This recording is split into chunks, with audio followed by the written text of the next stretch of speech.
So this is my response to your video, and I pretty much have the same outlook as you on it. It really shocked me when Megan said it makes me happy to hear books still have that kind of power, because obviously it did have a big effect on you, and as well, beforehand she says that, it could validate the teen experience and giving voices to the voiceless. And it's like, voices to the voiceless sounds pretty powerful to me.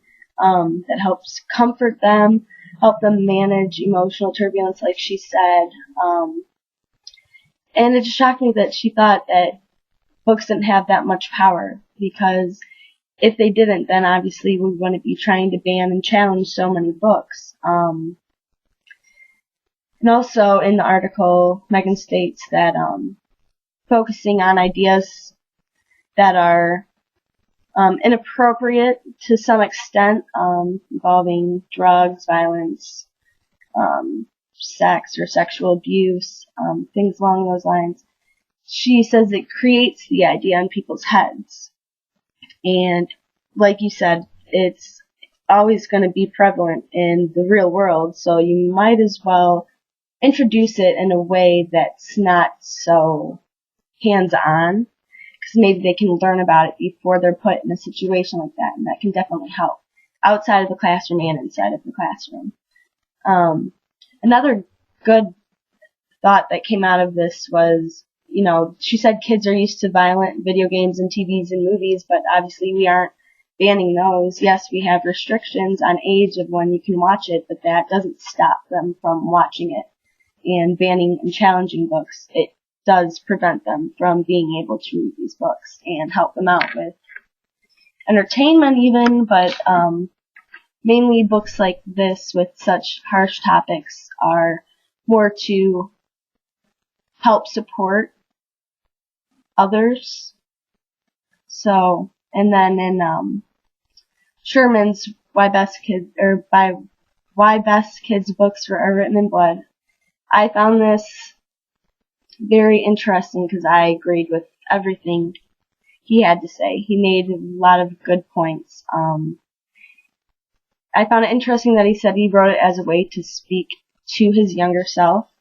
So basically, the way I took that was, he says, I wish I could have had something when I was younger to help me out with something like this. And that shows that, books can have a great impact on the kids, and especially at a time like that when you're just starting to develop personality, and peer pressure gets involved and all of that. So it really shows that this does and can help a lot of kids with their situations. And not even if they don't have those situations, it can still help them broaden their knowledge and help empathize with others, or control certain situations, or help them understand it a little bit better. I really like what Sherman had to say in his article, because he said that you can't protect them because obviously it's going to happen in the world. But he said that although it's too late to protect them, it still gives them a weapon. And I love that he said that he writes to give them weapons. He said in form of words, ideas that will help them fight the monsters. And that just, it's a really powerful statement that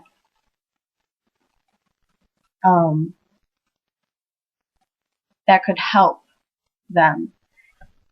It really does give weapons, because it gives ideas for venting, possibly, or bringing up the topic. And yeah, so thanks.